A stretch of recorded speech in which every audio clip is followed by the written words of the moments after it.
This is a problem. America's not going to be able to tackle any heavy lifting if they can't get their act together. What did you feel like you learned about the Chinese people and their society? This is going to become just another Russia, another major autocracy that wanted to throw its weight around the world. And I saw that in 1989. 21% of US employees trust their leadership at work. I thought to myself, oh my, that's depressing. I said often that if you have character, nothing else matters. If you don't have character, nothing else matters. You know, it isn't just Congress, the Supreme Court, or the presidency. These are like business people, it's the media, the entertainment industry, everywhere. And so this can become an epidemic of corruption of character if you let it.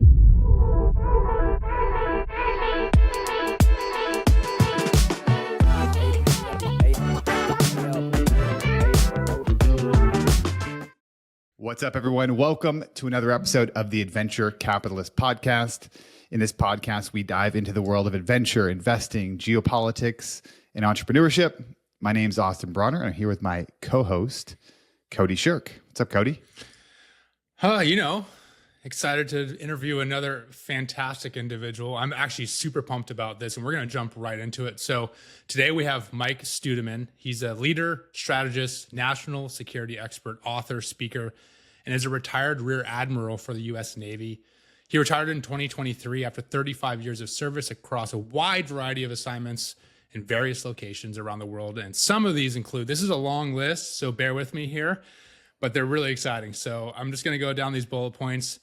Mike was Deputy Chief of Staff for Intelligence for the Carrier Strike Group 8 aboard the USS Dwight D. Eisenhower. He was a director within the Office of the Chief of Naval Operations at the Pentagon, commander at the Joint Intelligence Operations Center at Fort Meade, Director of Intelligence for United States Southern Command, Director of Intelligence for United States Indo-Pacific Command, Commander for the Office of Naval Intelligence, and he currently serves on the board or as an advisor for various research, intelligence, and risk management organizations. Again, I skipped over a bunch of bullet points, but that gives you a rough idea of some of his past history.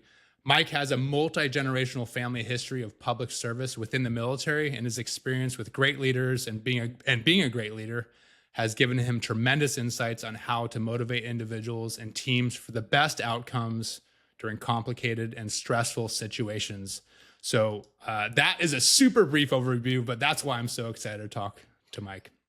And Mike, I wanted to, I read a lot about your background, but one of the things that stood out to me that I was most interested to ask you, because when I graduated from college, I lived in Macau, China on a Fulbright fellowship for a year.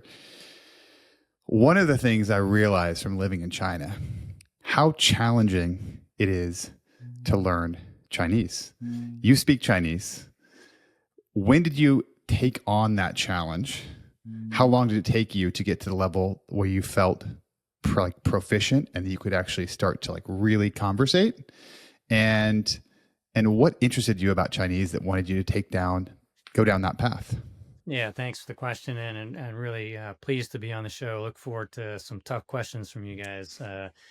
So the first one on Chinese was a reflection of what I thought the world was going to become. When I first joined the Navy, I had to go through Intel school, and I was in Intel school. My very first briefing was about Tiananmen Square. And I thought to myself at the time, if even a little bit of freedom that was being asked for by these people it was combined with the economic growth. You had an authoritarian society that, a communist party that wasn't going to give up an inch, of representation to their people. In fact, was willing to massacre them. And you had all throughout the 80s, this powerhouse of growth, and was continuing into the, later on that, that this was going to become just another Russia, right? Another major autocracy that wanted to throw its weight around the world. And I saw that in 1989.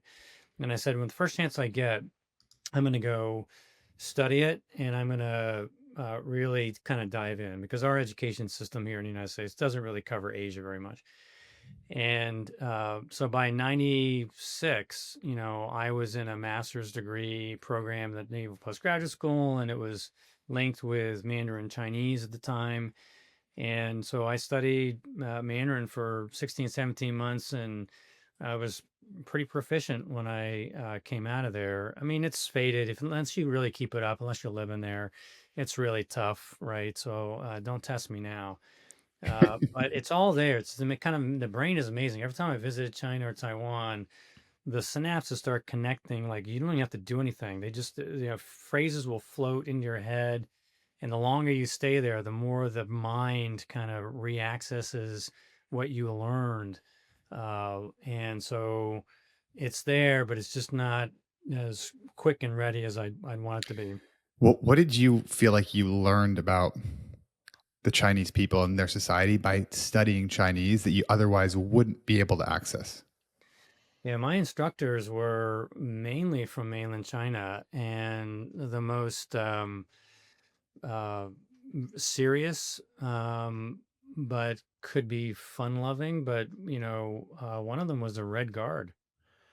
She grew up swept away in the Cultural Revolution from essentially 1966 to 1976 were her formative years. And so she told us, she said, I'm not going to tell you my story about being a Red Guard until you can understand it in Chinese. And so that's pretty powerful stuff. That sticks with you when you hear somebody. I mean, there are also people who fled mainland China when it was, the era of persecution. And one of our male instructors, with his family, swam across to Hong Kong and had to like grasp onto buoys and dodge patrol boats and whatever to be able to get to Hong Kong. And that's how these people got their freedom. So, I was a lieutenant at the time, and I'm hearing these pretty impressionable stories about people questing freedom, sharing what it's like not to have it, to live in a dangerous world where you couldn't even trust your own family in the Cultural Revolution, right? And so it was the language, but it was also the association with people who had lived a story that most Americans haven't ever felt. So one of the really exciting, uh, why I was excited for you to come on is because I wanted to dive into geopolitics and what you thought was going on in Taiwan and China, and then of course you have experience in the south of the Americas with Southern Command and all that. But I ran across you because of your book and your leadership experience, and myself, everybody's been under a leader, whether it's your boss or your chief or your captain or whatever the title is. And I think everybody, no matter what your age, even your parents, you can look to a leader that you respect and leaders that you're frustrated with. And a lot of that leadership correlates to who they are as a person, right? Their morals, their ethics, their command of a language, perhaps having this broader knowledge and feeling comfortable to follow somebody. And when I went down this rabbit hole of what you're most interested in leadership, I discovered this really obvious thing, which is this lack of leadership around the world, not only in politics, but in the private world. And where I don't want to say there's a saying like there's too many chiefs, not enough Indians, but there's not enough people that are inspired by these big personalities that are powerful leaders that live very morally and ethically sound lives. And the statistic that stuck out to me specifically was that 21% of US employees don't trust their, or only 21% of US employees trust their leadership at work. And I thought to myself, oh my, that's depressing. And when I look at what your work is doing now and the direction you're headed, it kind of opened up my eyes of, oh my gosh, we kind of have this cultural societal issue with these leaders that don't have these sound ethics. And I want to dive into a bunch of stuff and how you get inspired and all that. But can you give us a little bit of your personal life, like now, and what that looks like, and how you're just maintaining a core morally and ethically sound life? Well, yeah, thanks for that. And just kind of keying off what you're saying, I mean, that's the reason why I wrote the book, right? I mean, I looked around, obviously, any given day's news in America, and you're disappointed in the choices people are making. It isn't just Congress, the Supreme Court, the presidency. These are like business people, it's the media. I mean, the entertainment industry. I mean, It's it goes everywhere. on everywhere. And so, this can become an epidemic of corruption of character if you let it, right? You normalize stuff that should be the deviation from the norm, right? And should be treated as a deviation. Instead, it's becoming the norm that people are, very selfish, are compromised in terms of their honor and their ethics. And, I firmly believe that, judgment, character, and integrity, these things are the bedrock of how you ought to behave as a human being within your family, within your community, within your state, within your nation, and internationally. And that's always proven actually to be the thing that's made the most difference in the lives of Americans is we have a great leaders who do the right thing for the right reasons. And you can get behind them and they inspire and they unite. In fact, if you take a look at the word integrity, I mean, my book is called, Might of the Chain, Forging Leaders of Iron Integrity. And integrity, if you unpack it, includes uh, operating from a moral basis, right? Moral principles. It's honesty as the second meaning. And the third meaning is having something with integrity. It has a state of being united, not divided, right? So the good and honorable things kind of unite. The things that corrupt are the things that, disunite and disconnect us. And more people are feeling disconnected and not trusting in institutions or heck, just beyond, their immediate, nuclear circle, whatever that is. And so this is a problem. America's not going to be able to tackle any heavy lifting if they can't get their act together. And this is why the book Might of the Chain, it's about interlocking individual links. Like your link's got to be strong. I call it stainless steel. And you got to figure out a way to interlink with people that are not like you, right? That maybe are a little bit suspicious, but that's the only way that we're going to do heavy lifting is if our chains are actually able to, work together in a way where, we can take on whether it's pandemic, climate change, whether it's our own economy, if it's opportunity. Those are the big things that we need to be able to work together on. And if you're just at each other's throats and you're throwing disinformation around, then, our democracy is going to start, it's already collapsing in on itself. And there are plenty of competitors internationally, China the most notable, that are willing to capitalize, and they already are. And so you believe that firmly that China is doing that right now, and a lot of that has to do with, I would say, the degradation of these qualities that America used to have. Is that something you think is actually unfolding in real time? Absolutely. I mean, the raw power that China has, even despite economic headwinds, is underestimated by the American people. Their capability to, in fact, get strategic global influence has been underestimated. They are a friend in more of the global south, some of the poorer, the smaller, mid-sized countries, than we give them credit for.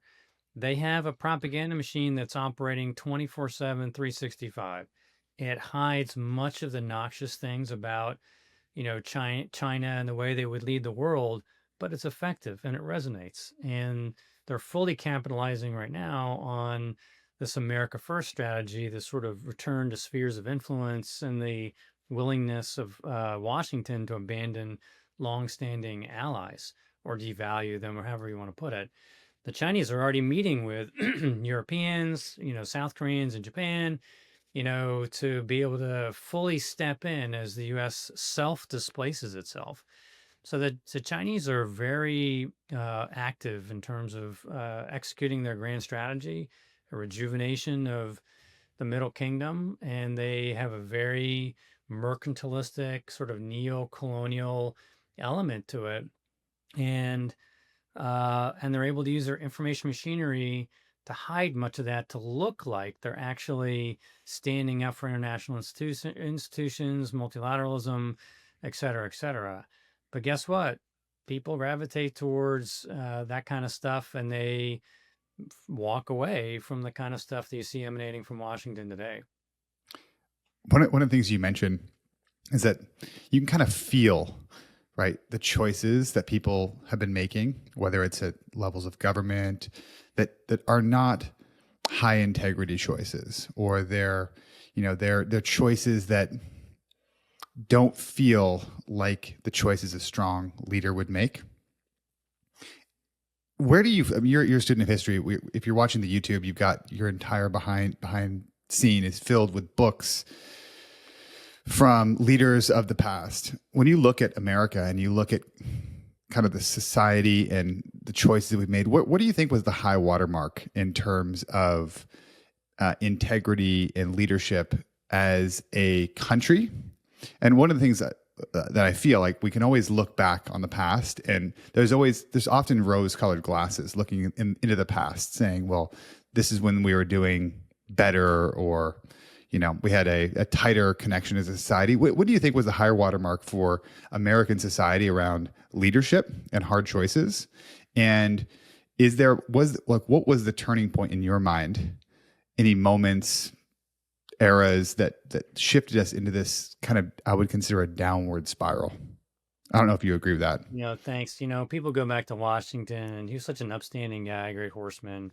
He just had a sort of a stature and honor that people got behind. I mean, he was picked for a reason. He was just so impressive, but his integrity was without reproach, right?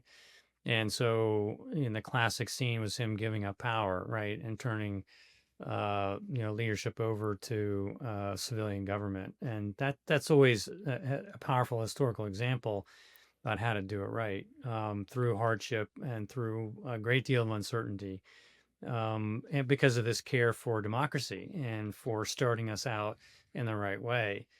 I mean, you had some pretty good early founding father leadership examples all the way through, but the next most significant one, and the president that's classified as the best of all of them, is, Lincoln, because he kept the Union together. But he did it in such a way. Remember, Team of Rivals? He actually pulled in people that absolutely hated him, but he pulled them into his cabinet, right?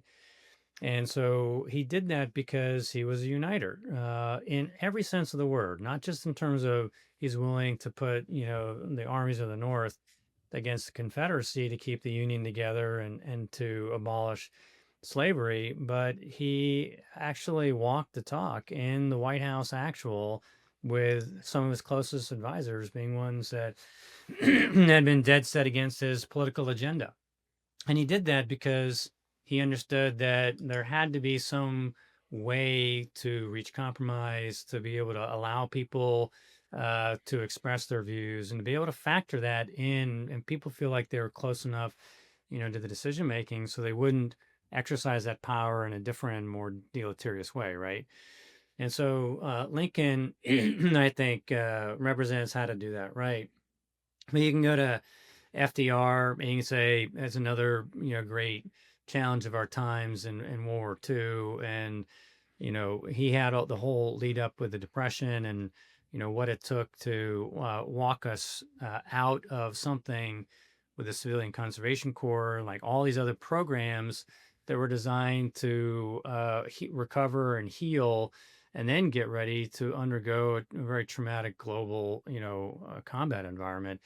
I mean, his fireside chats, his ability to speak honestly about the facts of what was going on, people trusted him, right? They could respect his judgment. They understood that he had the best interests of the United States at heart.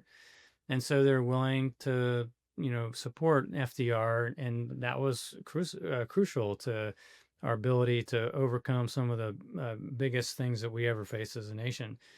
I go to Eisenhower, and Eisenhower is one of my heroes. I think, he understood how to blend, all instruments of national power in a way that made sense. Remember, he's the father of our highway system. I mean, he wasn't just a general that would allow the military industrial complex to do what it did. In fact, he was a critic. He's the one that coined the term military industrial complex. He's a learner. He's somebody that was able to continue to build out networks and to then bring people together with his wisdom, with his foresight, with his truthfulness, right, with his integrity, to be able to actually, strengthen the country as the Cold War really began to take on kind of a new and more drastic challenge for the United States. So just a sampling. I mean, you could pick more, but those are some of the notable ones. When did this start to deteriorate? Lexington, you can go back to, you know, Johnson and Nixon. You can say there are failures of moral character. If Johnson knew that Vietnam was not going to be winnable, then he should have done the hard thing and pull out rather than using domestic politics to sort of stay in the war.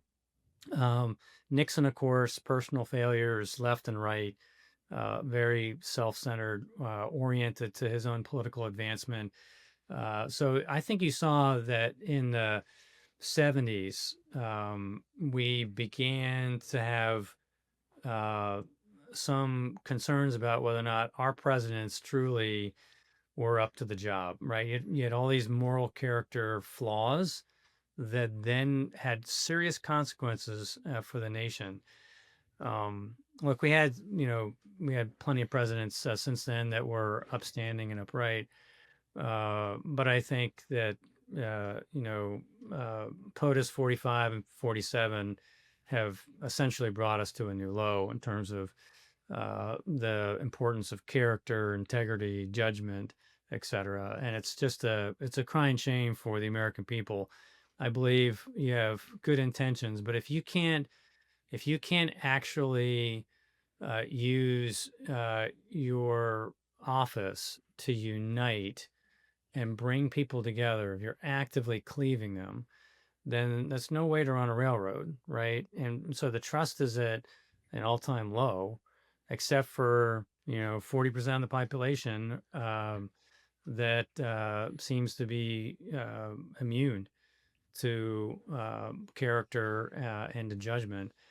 And so I think this doesn't serve America very well at all. So we're in a pickle, and I would say that you can trace it back to this idea of who the people are that lead you. I've said often that, if you have character, nothing else matters. If you don't have character, nothing else matters. So I'm sure you've heard of this saying about tough times create strong men, and then when you have good times, it creates weak men. And there's this cycle that goes on and on. There's even a book about it, The Fourth Turning, how everything in life in the world is somewhat cyclical. And I think it's tempting if you're in the military to view the world from that perspective. If you're an economist, or I'm sure you're looking for the book behind you. If you're an economist, you tend to look at the world from a business perspective, thinking that markets drive trends. And if you're concerned about society, you view the world in that way. But I think in general, especially in the US, there's this visceral gut feeling that a lot of people have that something's not right and something's got to change. And typically that means, historically speaking, that's a crisis happens, whether that's a war or whether that's an internal conflict or whatever it is. The fortunate thing is during those times, typically very strong leaders come up. I mean, that's Washington, which you just explained. He came up and became a leader because of essentially a crisis time in the colonies, and he was stepped up into the moment. Looking forward, it's hard to predict what's going to happen or who that leader is going to be. But do you think there will be some sort of that crisis catalyst to bring that next strong leader? And if not, how do we get someone that does have really strong moral character to stand up and say, hey, this is what we should be doing, and is able to rally that support from people that understand that that's the right direction to go? Yeah, thanks. So the fourth turning was a good reference there, because the fourth turning essentially says that under certain conditions, even great leaders are not actually going to be allowed to take on a significant role in political life because the conditions just aren't ready. And you have to actually pancake, you have to actually crater, you have to hit rock bottom before the conditions are now changed, where people realize, well, this was a bankrupt path. My plane is in ruins, it's flamed out and augured in. We're not there yet. And I believe if you take a look at the cycles of history that they talk about. You remember they talked about a great war. We're overdue for one, and that one would happen in the 2020s. And, if you're, a betting man, you would say that things could come to a head over Taiwan potentially, in the next single digit years.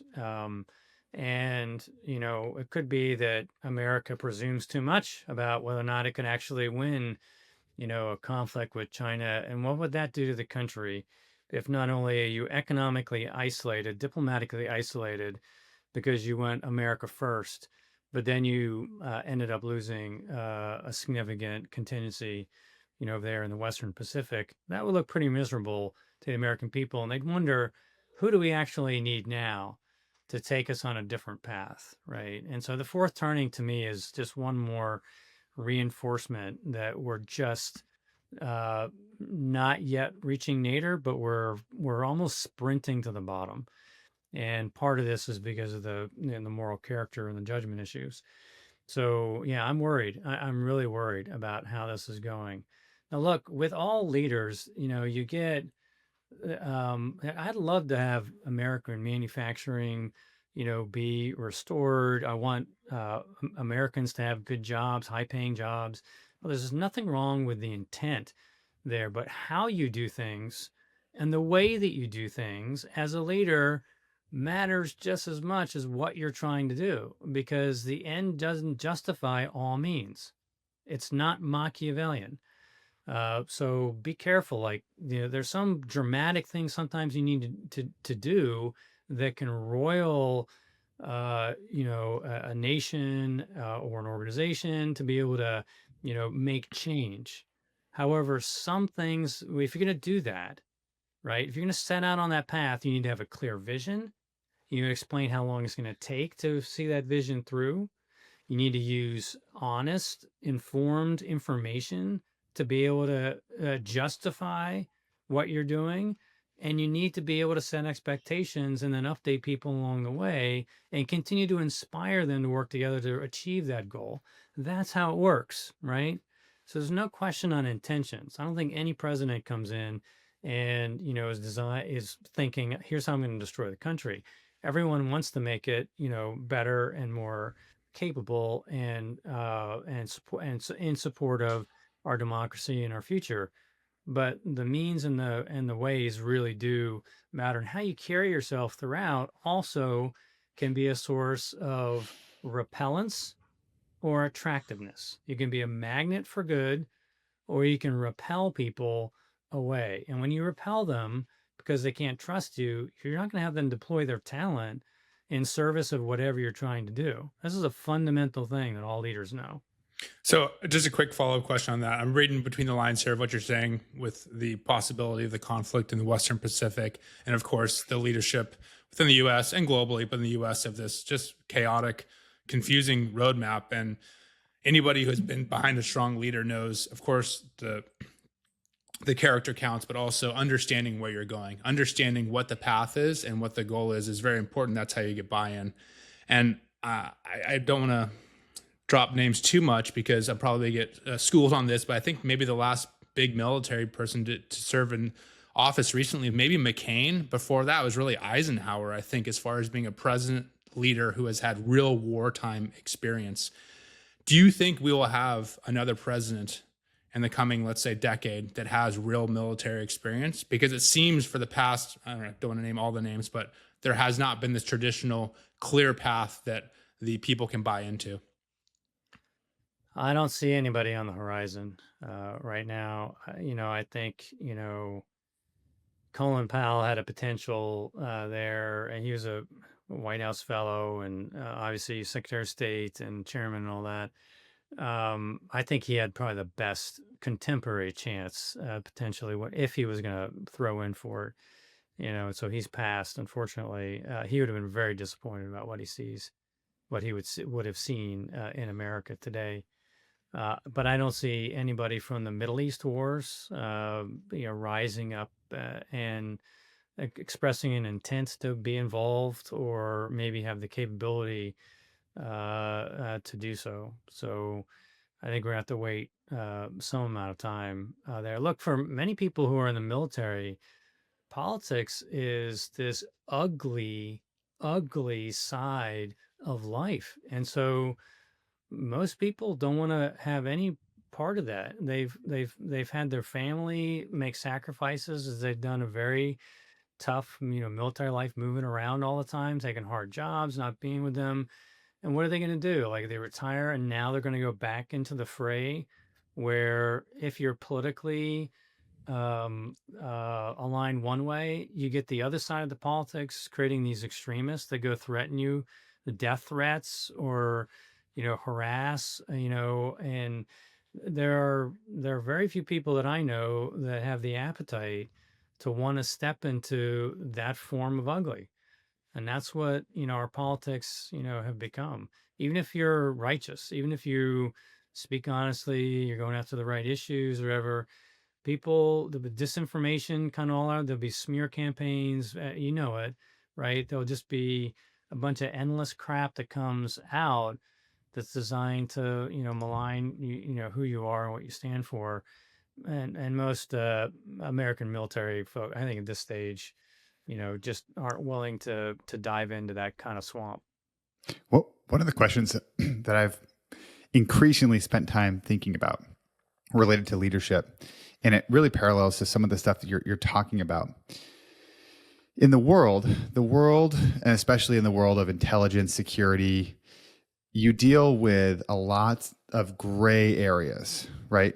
And I think in general, the older you get, the more time that you spend reading, understanding dynamics between people, between nation states, how the world works, you kind of end up in this area where there's a lot more gray area than black or white. Often the public responds very keenly to divisions of black and white. This is true. This is false. This is good. This is bad. You've been in a lot of different areas of the world. You've had access to a lot of classified briefings. You've made hard decisions. You've seen the world in this gray light that many people haven't seen.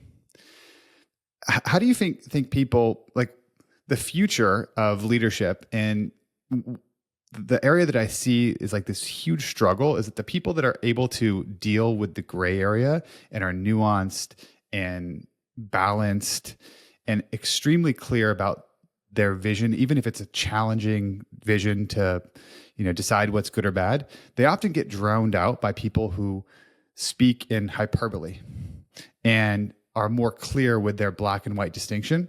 What can a leader do? Like, what do you see like the future of a leader that can communicate in this gray area? And how does somebody who has more nuance rise above the noise that our society is constantly fighting about? Yeah, that's a great question. I wish we knew the full answer to that. But the outlines are, first of all, that, whoever is doing the disseminating, right? Whoever's doing the talking needs to have credibility. They need to have authority. They need to have essentially a sort of an unquestioned mastery over whatever they're talking about. And look, if you don't have it, you need to put somebody up that does have the mastery. You know what I mean? That's a lot of way you delegate. It's like, here we're gonna talk about economic issues now. We're gonna bring the world class whatever. And I do think people need to be given the openings to that. So if you have all the authority and the mastery in life, but you don't have an ability, you don't have an outlet, nobody's going to put you on their show, nobody's going to let you, publish in a journal or talk on TV or whatever. You haven't figured it out, right? So there's a whole access point to how do you get into the limelight, right? And there are plenty of people that don't want that or feel like that's not kind of their place anymore, and or couldn't survive like social media. They're just not social media people, right? Your academics and think tank people maybe getting a little bit better, but I think that there's a growing divide between expertise and like the social media chattering classes. And when those guys who may have expertise do find their way in there, they get drowned out, right? Because there's just something, as you said, it's just more interesting, more sensational. I believe that the route forward is to do. You ever heard the term edutainment? Edutainment. If America really learns this way, and that's like really the only way to maybe get some time and attention. That's what the TikTok algorithm does in China versus the US, right? Isn't there a different, they got an Right. edutainment algorithm Like there? what resonates, right? And what resonates with the American people is something that's short, it's colorful, it's fun, it's entertaining, and it's relevant, right? And maybe it'll improve their understanding of something. I think actually there is an appetite for what is actually truthful in this world. I refuse to let there be a post-truth world. I'm an intelligence officer that's dealt with truth and speaking the power my entire life. And so I think that we need to harness those tools and say, okay, so what do I need to do? If I'm going to do a TikTok, I'm going to do a short thing for 20 seconds, then here's how I'm going to do it. And you attach yourself to content creators that know how to do this sort of thing. And it's actually, not easy for an academic, say, or even a politician, to figure that stuff out. And so I do think that the ones who do, and I think actually you've found a fair number of MAGA people have figured out how to do Yeah. that, right? The problem is that they're not necessarily operating from the foundation of, full truth all the time about all this stuff. And but I think that there are ways that you can have very honorable and ethical people that know what they're talking about to do the same. It's just a matter of organizing for, success. That's a really interesting point. You said I refuse to live in a post-truth world. What's something that you like? What is the thing that sticks with you the most throughout your career that you feel is the biggest misunderstanding between what you feel and is true and what has gained collective consciousness as maybe a truth that people believe right now? Like, what's your biggest message that you'd want to convey? Yeah, this idea that, okay, that's a great question. I'll just pick one that's more obvious in the news, and that is, our need for allies and partners and friends around the world. This goes right to the heart of what America First seems to be becoming, which is I don't need allies and friends. I'm strong enough to do whatever I want, and I'm going to do whatever I want. And I think, regardless of consequences, short or long term. And that's the greatest fallacy around there. If you're looking at a more dangerous, uncertain, volatile, complex world in which the red side, like red is adversary, but where the Russians and the Chinese and the Iranians and North Korea and their client states, including Belarus and Venezuela and Cuba, and the list goes on. If those guys are colluding and are operating more closely together, even if it's not kind of a full up alliance system, right? It is alliance like, and they intend to actually transform the world around us. They're trying to normalize the idea that you can change borders, right? You can physically, might is right, and whoever's mightier gets to do whatever they want. Small states are going to have to suffer whatever they have to suffer.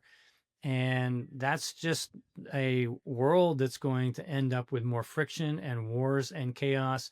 And in fact, an economic downturn of massive proportions, right? We've taken a lot for granted in the United States, and including the value of our allies and partners. So I think we need to get back to understanding how the world works, right? For that average person, right? The person who doesn't have a clear understanding, like what is the value, the intangible value of these allies? So I think that this is where I totally agree with you that we're moving towards this belief that, oh, we can do a lot of this stuff on our own, right? We're carrying a lot of water. Like, how do you convey the value of an ally to somebody who is being told that it's really just an economic drain? Yeah, I mean, so that goes back to, getting into a little bit of history to be able to, I think, the central question would be, okay, think tank X, go give me the return on investment, the ROI for 30 years of NATO, right? And the EU. And the answer would be trillions of dollars of opportunity for America in terms of economic opportunity within EU markets, within the burden sharing that they did during Middle East wars, the diplomacy and the ability to get those allies and partners to vote with you in the UN on particular issues, whether it's a former Iranian nuclear peace deal, which actually was a good deal at the time. Those kinds of things were important for the advancement of peace, security, and values around the world. And if you look at quantifying it, you'd get some numbers that would knock your socks off. Economic benefits that would be in the trillions of dollars, right? In terms of companies being able to do what they do, being able to make profits because they don't have to worry about, the uncertainty or the jeopardy of operating in a dangerous place where, a nation can simply nationalize their stuff or, outcompete them or just shove them away, right? We had peaceful partners that were friends in commerce, right? That added to the U.S. prosperity in significant ways, right? And if it wasn't for, we have goods that were being bought around the world, and we have markets that we can send things to, all of which keeps America running, right? And that kind of stuff just doesn't appear to be part of the conversation. Nobody seems to want to ask the historical question about what allies buy you. And in today's, world, if you take a look at manufacturing, look, the Chinese are the strongest manufacturing center on the planet. You're going to be out manufactured in terms of every type of thing, including military equipment, right? So the United States needs to pool the resources of our allies to be able to have a fighting chance, literally, with some of the ways that the Chinese are pushing, along with their friends, Russia, Iran, and North Korea. And so, look, if we can't get together with our allies to work on economic cooperation and military industrial things, we're going to be outmatched and we're going to be outmaneuvered, outfoxed, and we're going to end up with the short end of the stick, politically, militarily, global influence, and including, of course, our values, which would have died away because there's nothing left to protect them. So I could talk about this for hours with you, but I want to segue just a little bit because what we're talking about here and looking at the books behind you and trying to think of this almost game theory way that the world works with allies and adversaries, it's exhausting, right? And if you're consuming that 10, 20 hours a day, I think there's a study that came out recently about the dopamine hangover that even children are having from these feeds, whether you're on Instagram or on X and you're looking at political news or just whatever trash that's going on Instagram, the next morning you're literally have a hangover. So there's this need to be invigorated, to be inspired as a leader, someone who is trying to inspire their followers. What do you do on a daily basis? Because you can't tell me that you spent 35 years in the military reading books all day long and being obsessed with this without some sort of balance there to continue this leadership strategy that you've had. Yeah, thanks for that. So now we're getting into interesting territory. I fully believe in the kind of the Greek view of the combination of mind, body, spirit, that you have to nurture every one of them, and that each of them become sources of strength that you can port over into the other. And I think that, I've tried to protect the things that relate to eating well, getting out there, exercising, doing events that today, most people probably would think are crazy, but, I think are rejuvenating to my spirit. So just yesterday, I ran a 50K down in North Carolina, the Mountain to Sea Trail, and I'm walking around a little sore today, but I hadn't done a 50K before, and I thought, let's go ahead and do it. And the training on long runs, right, gets me away from the news. I can get into my Zen state, and believe it or not, almost 7-hour run yesterday. I didn't think about politics of the world at all. I was concentrating on making the next turn and not tripping over roots, and keeping up with folks in front of me. I do adventure racing as well. I just did a 24-hour adventure race in Southern Virginia, and I went to nationals last November with a team, a middle of the rotors kind of people. I mean, we're not on the podium and never expect to be, but these kinds of things I think are really important. Look, I spend time with my family. I work in the yard. I'm gonna go become a beekeeper here this spring. I should get my first nuke. It's like a set of a queen bee with honeybees, whatever. I'm gonna try it, and I think that you got to keep learning. You got to keep growing. You got to keep expanding your hobbies and your skills. You got to be a good friend. You got to be a good family member. And all of that stuff really counts, and so balance is really important. In fact, I wrote about it in my book. There's a whole chapter on it. And so I believe firmly that you've got to carve out the time for it, even when you're at your busiest. Sometimes you surge and you can't get to it, but you got to come back to it when you can. Otherwise, you're just not a whole person, and you can't bring your best self to work or your family or anywhere else. Austin, I think he's a candidate for the 50 miler. You want to tell him about that really quickly? Oh yeah, we this next month we're going to do a 50-mile walk inspired by Theodore Roosevelt and his challenge to the Marine Corps, and then the fact that it was brought back by JFK and he challenged Americans in the White House. So in May, we're doing a 50-mile walk, and to the same, very similar to what you were saying around doing the 50K. It's like, I've never done a 50-mile walk. I think the longest I've walked in a day was 27 miles, maybe 30 miles. And that next 20 miles is going to be much harder, I am sure, than the 27. So that's kind of our challenge we've been talking about. But it's under 20 hours. 50 miles. Under 20 hours. Yeah. 50 miles under 20 hours. We're going to do that in May. So we'll hit you up later. You just ran 50K. So I imagine that pushing through the next, thing, you'd be able to do that, especially in a walk. Yeah, let me know about it. Let me see if I can make something like that. Look, I think that's great that you're organizing something there. And, it's so long as you stay, addicted to your phone, you're getting the dopamine hits, but I think it's unhealthy. And, I've started to think through, what are my news diets, look like, how do I control it in terms of time? And I get paid to be like attuned to what's going on in the news, so I can't divorce myself from it. But man, I think that people are becoming much more anxious. They're more emotionally depressed, and that if we don't figure out a way to calibrate kind of how we're consuming, knowledge, news, etc., what we're allowing into our brain pans through our eyes and our ears, whatever. I mean, listen, you can choose what you want to, take on.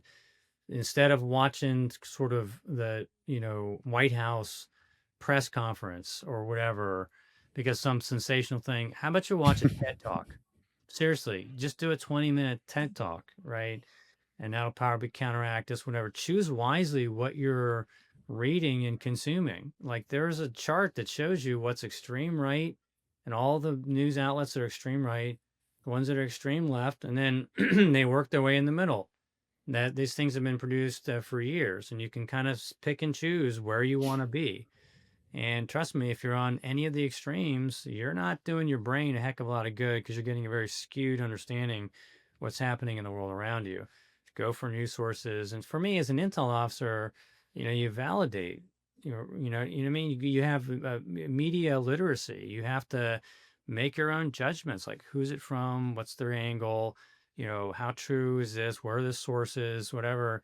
I mean, it's all opinion. It's not going to get you there. So anyway, that's one aspect of this. I think you're doing it right. How do you get people to do pick healthy choices and be able to balance out what our environment tends to poison around us?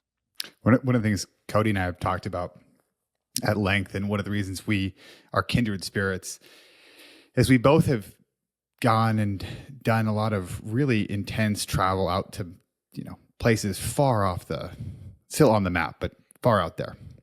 And one of the things I've noticed is that the farther away that I am from America and the farther I am away from the kind of like cushy life that I live here in the States, the more I come back with a different perspective, and a perspective that provides me with more clarity around what I truly believe internally. You've been all over the world and lived in different places. You've been on ships way out in the middle of nowhere. What's the place or the time or the feeling, the place that you've been the kind of the furthest out there? And what did that teach you, or what did you come back from that experience with? Yeah, ships go all over the place. So I've been to almost every ocean and many seas, and a lot of great experiences. I mean, you don't understand life in the Navy until you've kind of been out there and seen the beauty, that's available to you. And then arriving in port and immersing yourself into other cultures, having the ability to meet people and understand kind of how and respect their culture, their history, the way that they operate.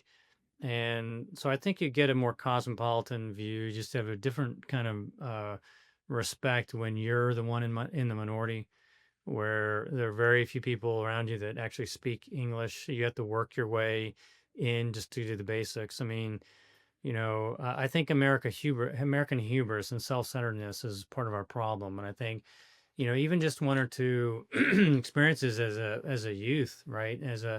Maybe in high school or in college, you can do a visit over to Europe somewhere or Asia. Even those small little experiences, they actually change people. People have a newfound understanding of how the world is sort of interconnected. And I think you do have to get out of the bubble that exists here.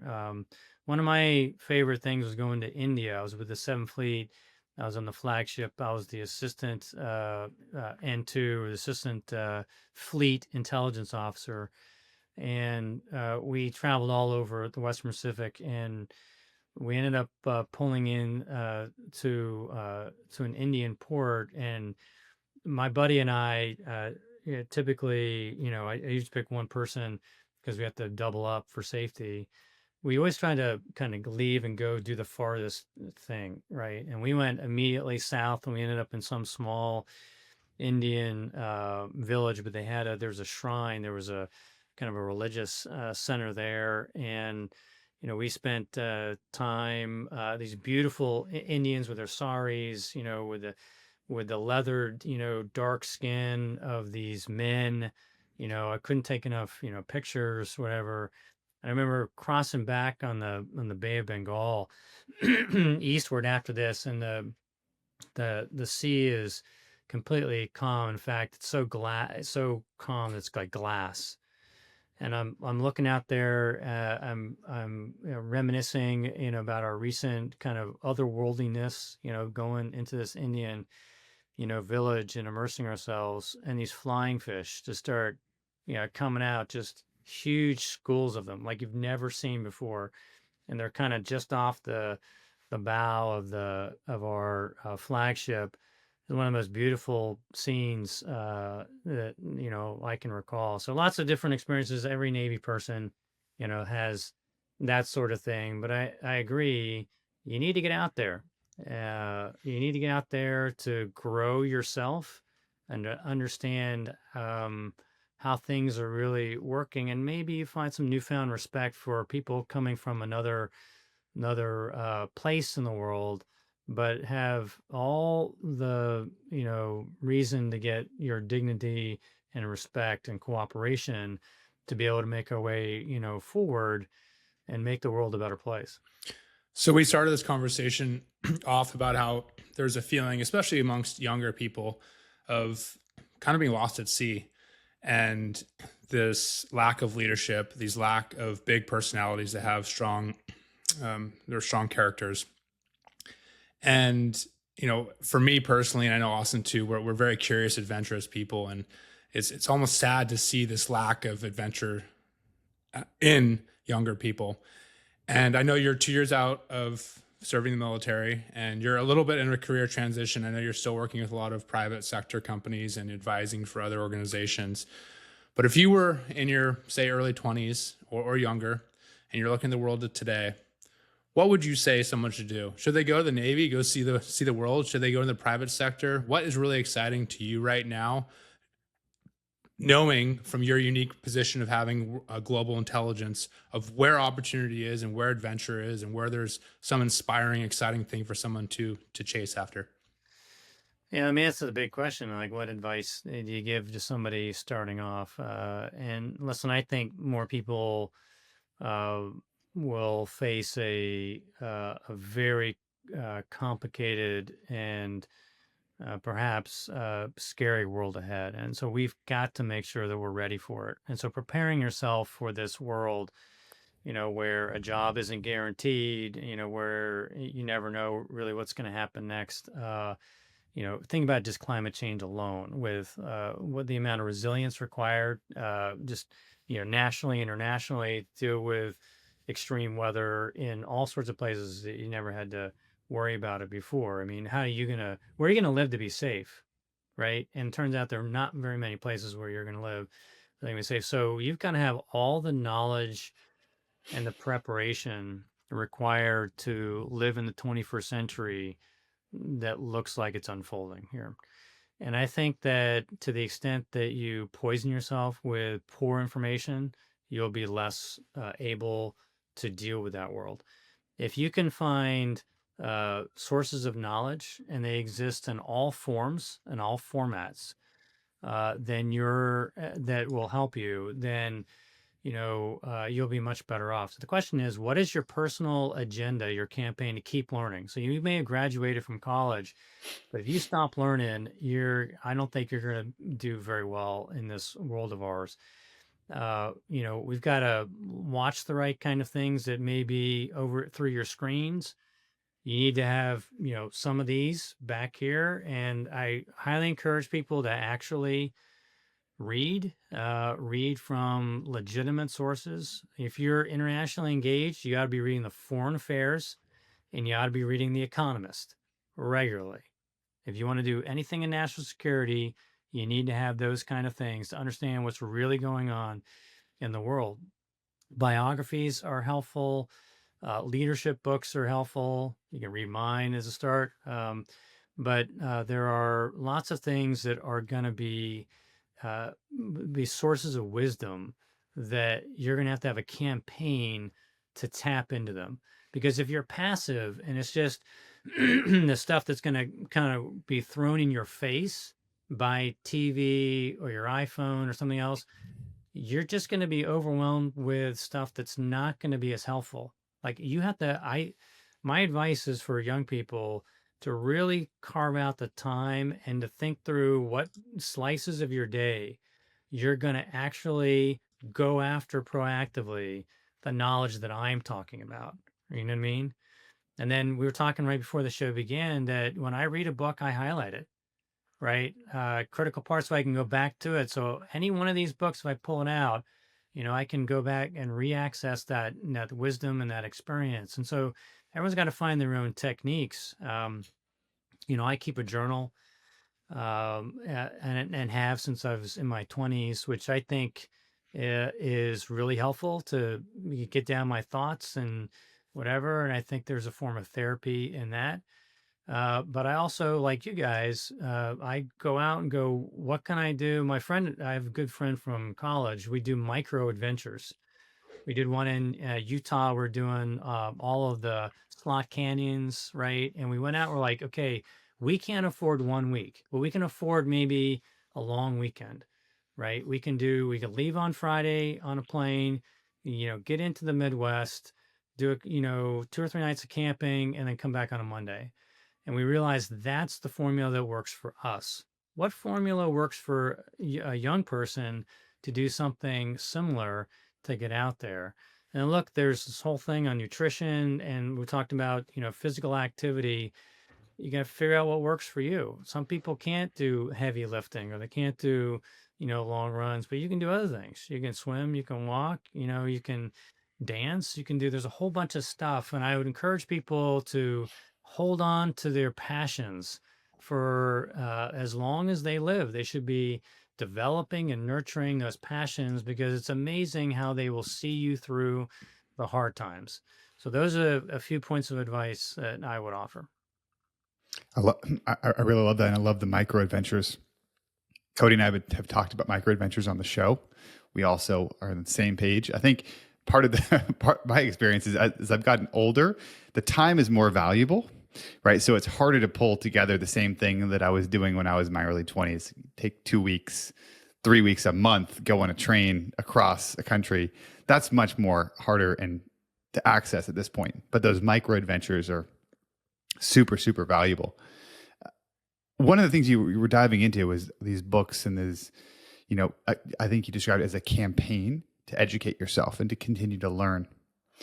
Is there like a specific book or a quote or some sort of a philosophy that has acted for you as kind of maybe a compass over the years, or something that you continue to come back to as you've grown older and you've had more experience and more wisdom, but it still resonates with you?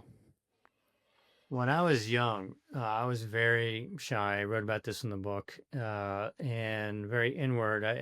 My father's military too. We moved around. I was a military brat, so everywhere I went, I had friends for maybe a couple of years max, and then I had to give them up. And I tried to just flushing thing, right? For psychological safety, I had to flush what was behind me.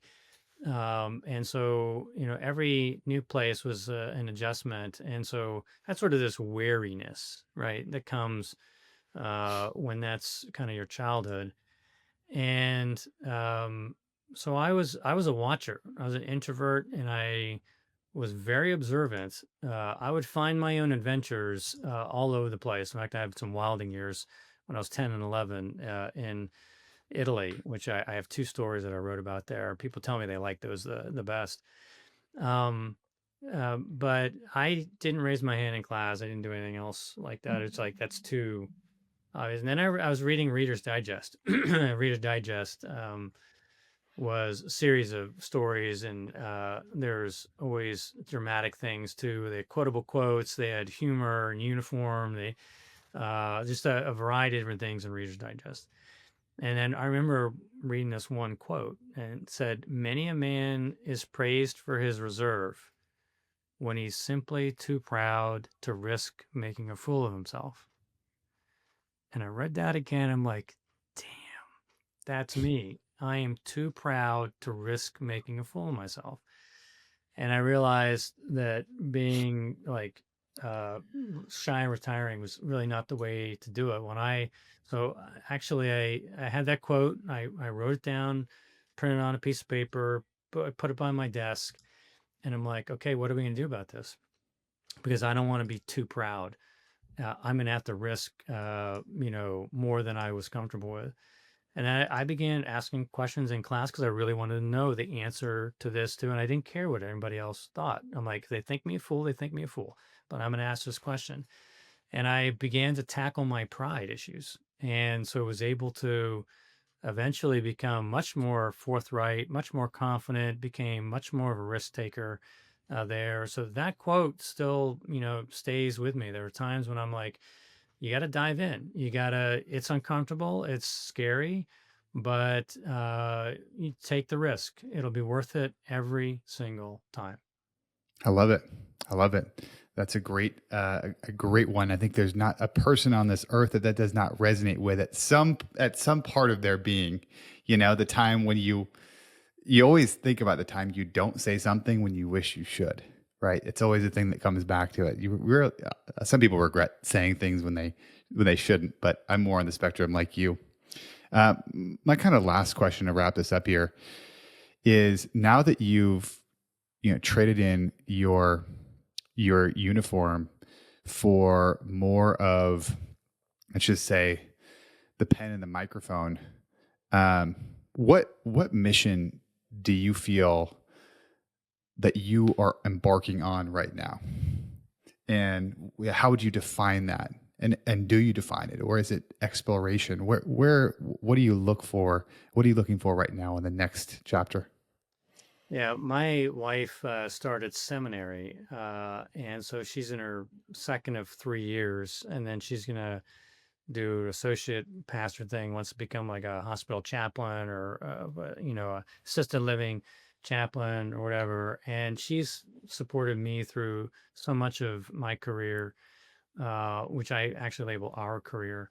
And I retired the day that she began seminary. And so part of this is like, okay, I'm in support mode now for what she wants and needs and should do to support, the the person that she, can become. And she's really, uh, she's really thriving in this environment here. And so part of me is to be in that support role and give back, right? And pay it forward for her. I'm still a father of two boys, and they're both in their 20s, and they require, maybe a lighter touch with parenting, but that still exists, and you never give it up. You always need to be involved. And so that's a component. And look, I want to do things that are more eclectic, that have me deploying whatever talent or experience I have in ways I can cover a wider ground. And so that's a lot of different things. And I am particularly passionate about going to universities, colleges, and talking to them about the world and geopolitics, but also about how to prepare. And that's the leadership thing there. So I'm making my way around. Next week, I'm going back to Harvard to talk to those students up there in advanced programs, as well as some of the student body. And I'm very active with my alma mater, William and Mary. But I've been all around the University of Texas and Austin and, Dartmouth, and, the list goes on. And so I want to help the next generation that's going to have to live with all these challenges to be as ready as they possibly can, and that requires packaging up whatever I know and helping them to get ready, and to provide mentoring and coaching along the way. And I've been really happy that I now have the time to interact with a whole bunch of other people that come back to me on social media and in other places. I really educate as much as I can on great power competition and rivalry. Most people don't study or understand, Asia or China and what it means for us. And I think we've had a China blindness, and we can't afford to be as ignorant or make bad assumptions about, our more formidable challenger we've ever faced, even more formidable than the Russians, Soviets in the Cold War. And so we need to wake up as a nation. And I am kind of on a journey to make myself available and to educate where I can, since I've been studying this thing for over 30 years. It's great. I want to be respectful of your time and wrap up here. For people who listen to this episode and they want to learn more about you, access more Mike, where would you direct them? Yeah, no, I'm on LinkedIn. I'm on X, and I have a Facebook page. And so people can friend me in any of those. You can look me up, just Google me, and you'll find plenty of podcasts, plenty of articles, and that I've written. And then if you really want to know about me, this is the book I wrote by the chain, Forging Leaders of Iron Integrity. So there's a lot of great stuff in there. I actually wrote this thing short chapters because I respect people's time too much. Short, interesting chapters that have anecdotes, and then like 4 key takeaways and 46 leadership traits. A lot of goodness in there. So if you wanted to get the book, from Amazon or anywhere else, it's available. And if you have any feedback, yeah, please do an Amazon review. But lots of different places there that people can access. And of course, I love to do point to point. If somebody wants to DM me, and have a discussion about whatever. I'm open and available.